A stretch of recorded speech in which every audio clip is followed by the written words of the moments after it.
અમદાવાદના વિરમગામમાં વરસાદી માહોલ સમગ્ર રાજ્યમાં વાતાવરણમાં પલટો જોવા મળ્યો। વિરમગામ અને નળકાંઠાના વિસ્તારોમાં ભારે પવન સાથે વીજળીના કડાકા સાથે વહેલી સવારે વરસાદ ખાબક્યો હતો।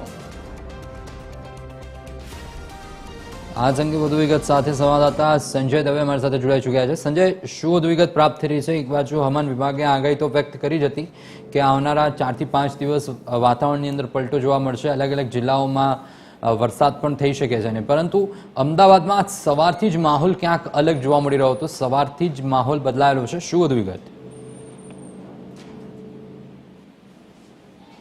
જી સંજય।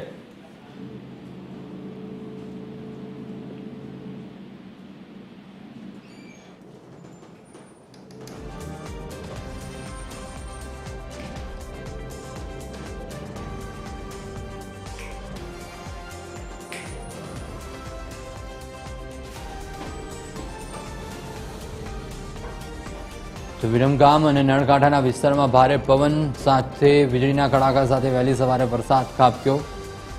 તો વરસાદ અમદાવાદમાં જોવા મળ્યો। અમદાવાદના અલગ અલગ ભાગોમાં અલગ અલગ વિસ્તારોની અંદર વરસાદ જોવા મળ્યો। સમગ્ર રાજ્યમાં વાતાવરણમાં પલટો જોવા મળી રહ્યો છે। તો આજ રોજ સવારથી જ વાતાવરણની અંદર એકાએક પલટો જોવા મળ્યો।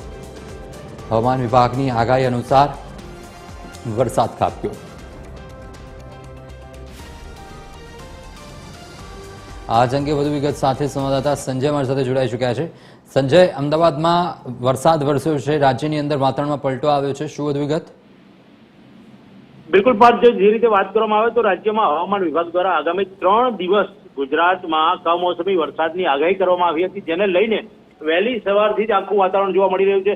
જેને કહીએ કે વાતાવરણની અંદર અચાનક આવેલા પલટાને કારણે ખેડૂતોમાં ચિંતા વધી છે અને અમદાવાદ સહિત અનેક જિલ્લાઓમાં જ્યાં કમોસમી વરસાદ પડ્યો છે ત્યારે એટલું કહી શકાય કે આ ગાજવીજ વાળા વરસાદને કારણે પવન પણ ફૂંકાયો છે સાથે, અને ચોમાસા જેવા માહોલને કારણે અણધારી આફતથી ખેડૂતો ચિંતામાં પડી ગયા હોય એવું વાતાવરણ જોવા મળ્યું છે। ત્યારે વાત કરીએ તો અમદાવાદ અને વિરમગામની અંદર પણ નળકાંઠાના વિસ્તારોની અંદર પણ વરસાદ જોવા મળ્યો હતો।